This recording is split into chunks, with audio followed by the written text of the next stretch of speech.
আমি দিনের পর দিন না খেয়ে থাকছি, মানুষ শীতের মধ্যে কাঁপছি, ফ্লোরে ঘুমাইছি বেড নিয়ে, তাও মানুষ কত ত্রাণের কম্বল পায়, কি পায়, কিছুই পায় নাই।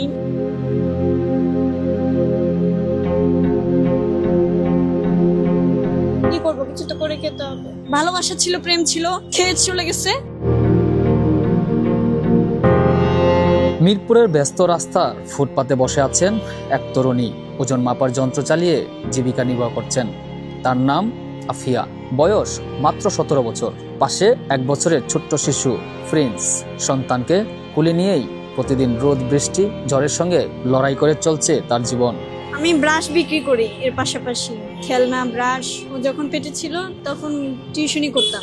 এরপর থেকে টিউশনের বাসায় একটা দুর্ঘটনার পর থেকে আমি আর টিউশনি পড়াই না, আমি ব্রাশ বিক্রি করি। তখন 3 মাসের অন্তঃসত্ত্বা ছিলাম। মাল আনতে পারলে ব্রাশ বিক্রি করি, তাছাড়া কি করবো, কিছু তো করে খেতে হবে। ভালোবাসা ছিল, প্রেম ছিল, খেয়ে চলে গেছে। প্রেমের সম্পর্কে থাকার সময়ে সন্তান পেটে আসে আফিয়ার, কিন্তু দায়িত্ব নেওয়ার বদলে প্রেমিক উল্টো তাকে এড়িয়ে যায়। 30-32 বছর বয়স পর্যন্ত ঢাকা শহরে থেকে, ব্যাচেলর থেকে, আজকে এই গার্লফ্রেন্ড, কালকে ওই গার্লফ্রেন্ড, পরশু বন্ধুর গার্লফ্রেন্ড, তরশু নিজের ফুফাতো বোন, পরশু নিজের চাচাতো বোন, কাজিন। অহরহ যদি নিজের এভাবে যদি শুয়ে বেড়ায়, কাটায় বেড়ায়, সে তো আমার প্রতি আসক্ত হবে না? হবে।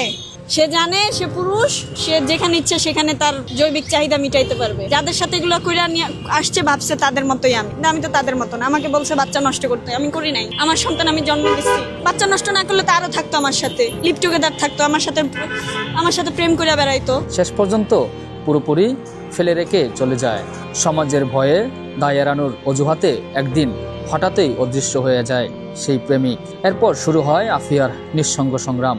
নিজের বন্ধু বান্ধব বলেন, সবার কাছ থেকে ছিচি পাইছি, শুধু ছি। এই অবস্থা। ক্লাসমেটরা মিরপুর কলেজে পড়ে, আসতে যাইতে আমাকে থুতু মারে যখন আমি অন্তঃসত্ত্বা অবস্থায় কি করতাম। তো শ্বাসকষ্টের জন্য সবসময় নিকাব পড়তে পারি না, তখন করতাম, তাও চিনে ফেলতো, কারণ ওদের সাথে একসাথে পড়াশোনা করছি। স্বাভাবিক চিনবে। আপনি আপনার যে একটা ক্লাসমেটের সাথে 5 বছর পড়ছেন, ওরা দেখলে আপনি চিনবেন, আরে এটা রফিক না, এটা শফিক না, স্বাভাবিক। তাও মুখ লুকিয়ে রাখছি। যারা 10-20টা করে বয়ফ্রেন্ড পালতো, তারা দেখি আজকে বিদেশি জামাই নিয়ে ভালোই আছে, তারা আজকে বিজনেসম্যান স্বামী নিয়ে, অথচ তাদের তলাই নাই, তারা ভার্জিনই ছিল না। আর আমি ভালো পথে থাইকাও আমার কপাল আজকে এই পরিণতি। মা, বাবা, আত্মীয় স্বজন কেউই এগিয়ে আসেননি, কেউ তার খোঁজ নেননি, কেউ তার সন্তানের মুখের খাবারের দায়িত্ব নেয়নি।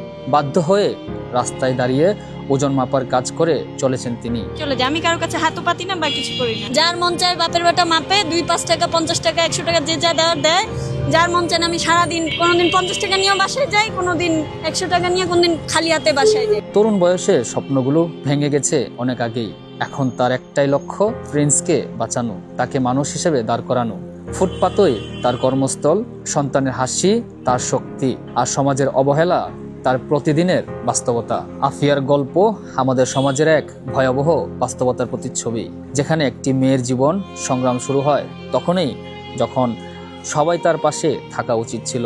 তবুও থেমে নেই আফিয়া, সন্তানকে বুকে জড়িয়ে এগিয়ে চলছেন কঠিন পথের দিকে, প্রতিদিন নতুন আশায়। ক্যামেরায় আশিককে সঙ্গে নিয়ে আমি মোহাম্মদ সোহেল রানা, ঢাকা প্রেস, ঢাকা।